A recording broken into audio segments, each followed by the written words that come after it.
And welcome to Chris Matthews, and welcome to our newsroom. Thanks for coming up here. It's gracious. It's grand. It's well lit. We don't have this kind of thing. Oh, yeah, right. No, we don't. MSNBC.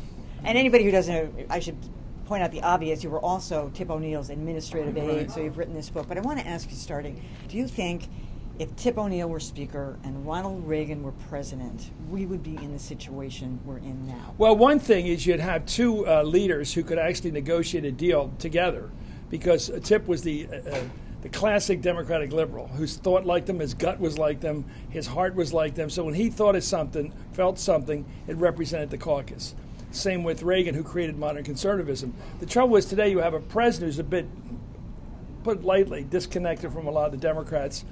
For whatever social reason he has, he doesn't hang out with them. That's not the big issue. The big issue is that John Boehner is basically an old-style Republican, a classic Republican, with a caucus which is composed of 30 or 40, I'm not sure how many these days, real wingers who do not want to be part of the governing effort of the country. They don't want to participate in governing, and that's a problem. But you made that point in the book that back in the 80s anyway, it was government by debate, and now it's by tantrum. I mean, how did that happen? What changed?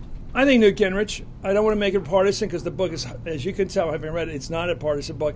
But I think Newt came in and he did little things that may not mean much to people, but I think if you imagine it, he said to people, don't bring your spouse to Washington. Leave husband or wife at home in the district, wherever it is, Wyoming, wherever it is. Keep them out there. And what that did was prevent any kind of socializing, any kind of getting together, bonding. And it also got guys in trouble. They're away from their wives. And it created a real hostility back and forth across the aisle because there was no relationships. And Newt did that. And Tip always said, because he didn't have his family down in Washington because the kids were all going to school up in North Cambridge, he said, he always gave this speech to the incoming freshmen. He'd say, as soon as you can afford it, bring your family down here. It's better for your family life. Then you go home and campaign on weekends, but most of the time, you're at home with your family, and it's very healthy. Why did it work so well between Reagan and O'Neill? You say one is an insider, that would have been Tip O'Neill. Reagan came in as the outsider. They're both Irish-American. I guess I didn't realize that about Reagan, but they had a lot of things in common. Reagan was very Irish. In fact, he didn't drink at all because of the family history. He called it the Irish curse. Like my family has that history, and too many problems, you stop doing it. You learn. I think it was their age. I think the fact they're both about 70, Reagan was 70, Tip was bucking 70, they knew this was their act, their last act, and they had to make it work. So they couldn't just posture like this guy, Ted Cruz, give speeches and rabble-rouse. They had to actually get some things done. Reagan had to make some compromise on Social Security. He never loved Social Security, but he knew it was killing him politically and stopping him from doing anything else, so he signed on to a really good compromise with O'Neill, who got a progressive solution to it. In '82, he knew that he had his deficit rising too much, despite all his denial of voodoo economics. He had to deal with it, had to deal with Tip. Same with tax reform in '86, dealing with the Northern Ireland situation, and even going to see Gorbachev. I mean, he gave the letter from Tip to take the Gorby with him. They had to work together, and I think it was because of their age. Tip knew this was his last act, and Reagan, it was his only presidency and certainly his last act. I think that's as much to explain the thing as their Irishness. You open the book with that very dramatic reminder of what was going on in the fall of 1979. Jimmy Carter was running for a second term, confident at first and kind of blowing off this California, Hollywood-style governor, and then creeping toward what he hoped would be a denouement with the hostages in Iran, the 50 American hostages. It didn't happen until, I think, right after the election, a couple days after. Would Ronald Reagan have been president if Jimmy Carter had been able to release those hostages? I think the hostage thing, remember every night on Nightline? Remember Cronkite every night? Cronkite every night, he gave the date. And even the night of the election, we're on the plane the night before the election, that Monday night, and Rick Hertzberg, who was chief speechwriter, we sat behind in the plane, because in the old days they had to plug in the electricity for the plane to have TV. And he watched it. Number one item on the evening news, CBS Evening News, was the first anniversary of the hostage taking. The second item was, we have a presidential election tomorrow. The country was consumed by the embarrassment. I had a friend of mine threw a beer at me. They were so mad at us because we allowed the country to be humiliated. And that really sort of fit in with the high inflation, high interest rates, and it was part of the indignity of the whole thing. And Reagan came on with this wonderful appeal to patriotism with the Statue of Liberty and the Gipper, the old Notre Dame hero, and everything about him said, we're going to bring back this country. And I think it was the hostages. Did Iran want Reagan to be president? They wanted to hurt Carter. In fact, you say the thing began to be solved after the election. True, but it wasn't until President Reagan had taken the oath that they released the hostages. One of the things That was his first talk. He gave a lunchtime speak. He's sitting there with Tiffany. He says, I'm glad to get off the stage today by announcing at this moment they're passing the airspace of, they're leaving the airspace of Iran, the hostages. So it was that critical. as their relationship went on over the years, and you detail in specifics about the ups and downs, and there were many, but you said they both kind of had the same set of ethical values that they followed, play by the rules, Yeah. debate, talk. You have a whole list of things. Yeah. And both of them subscribe to it.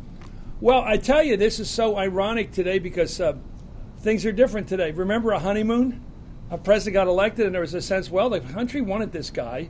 Give him 6 months, give him 8 months. Tip said to the president, especially after the assassination attempt, I didn't vote for Reagan. I don't agree with him, but the country elected him. Even Massachusetts did, and he's going to get his day in court. That was Tip's favorite phrase. We're going to give this guy his day in court. So he said we're going to vote on his tax cut, his domestic cuts, which Tip hated, his defense increase, and his tax cuts, all by August 1st of 81. And so how many presidents get that kind of treatment? He said, no, I'm not going to foot drag, no filibusters, no games. He gets his vote. He wanted it for 2 reasons. One, he didn't want to be blamed for obstructionism.